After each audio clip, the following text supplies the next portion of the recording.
Hello and welcome to another one of DJDD videos. Today we're going to look at this example here of using Riemann sums to approximate the area under f of x equals 1 plus 2x between the x values of 0 and 4.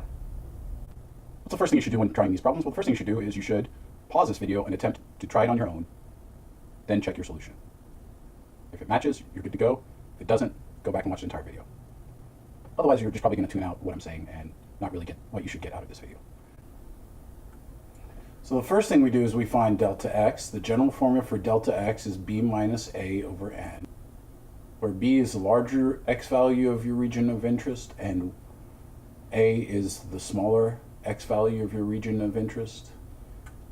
N used to be the number of rectangles when it was a finite number like 2 or 4, but now n is going to stay n.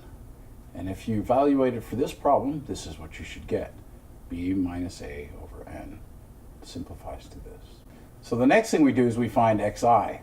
Xi is going to be the starting point. A is just going to be whatever our smallest value of our interval is. Delta x is what we just calculated, 4 over n, and I will remain I. If you evaluate that, this is what you should get. Now what we do is we pick our main formula and we plug in to this. So the definite integral from 0 to 4 of 1 plus 2x dx can be rewritten as a limit of the summation of the length times the width. If you remember, this is the area of a rectangle.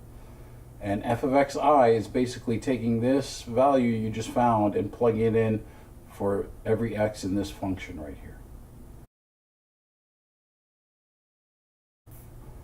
So this x would get replaced with a 4 over ni. So when you do that, this is what you get. 1 plus, instead of 2x, we plug in what xi is, and then multiply by delta x. Then what you're going to do is you're going to use your formulas to evaluate this summation. And if you remember, if it doesn't have an I, you can pull it out in front. This is the constant rule. So again, there's no I here, so I can pull it in front of the summation. Came out in front. Then the next thing I can do is I can take these two terms that are grouped together by this plus sign and look at them individually and give them both the summation. Now if I were to look at the second term, there's an 8 over n times an I, so I can pull that out so that I can have one of the main terms that you should have memorized by now sitting by itself. Again, 8 over n has no I. You can factor it out in front of the summation.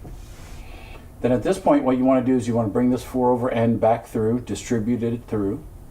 When you distribute the 4 over n here, there's a 1 in front, so you just get that. And then 4 times 8 is 32. N times n is n squared. And then you have the I.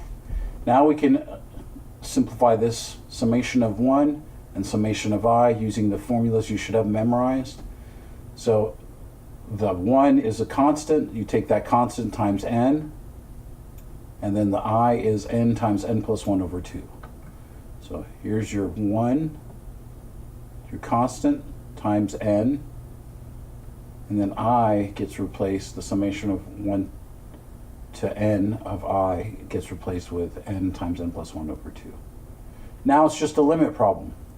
Simplify what you can simplify, and then evaluate the limit. So you should be able to see that the n's cancel. The 32 and 2 cancel, giving you 16 up top. And then you'll be left with this simpler expression. And then you should remember that if you take the limit of the sum, it's equal to the sum of their limits. And because the 4 has no n, it's just going to become a 4. When you take the limit as n approaches infinity of 4, you just get 4. And then this one gives you that term. If you remember, anytime you rewrite a limit in any way, you're going to have to reevaluate it. So when you reevaluate it, that infinity over infinity indeterminate, what I recommend you do is factor out the n in the numerator so that it can be multiplication you can cancel.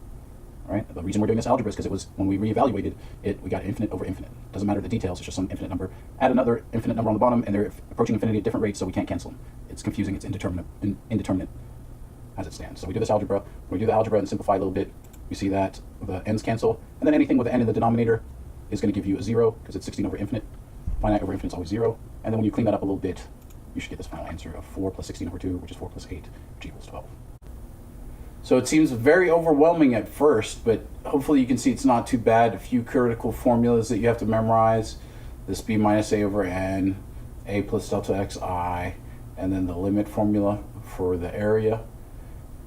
And then after that, you're going to have to know what your I squared, I cubed is. And the other rules are pretty intuitive besides the I squared, and I cubed. All right? So this is just a beginner introduction problem for you guys. Make sure you check out the intermediate and advanced examples. Again, as always, make sure you pause the video, try the problem, then look at the solution. Practice, practice, practice is more important than any video watching or tutoring. Just sitting down by yourself and trying problems and checking your answers is the best way to learn this material. Thanks for watching again. Have a great day.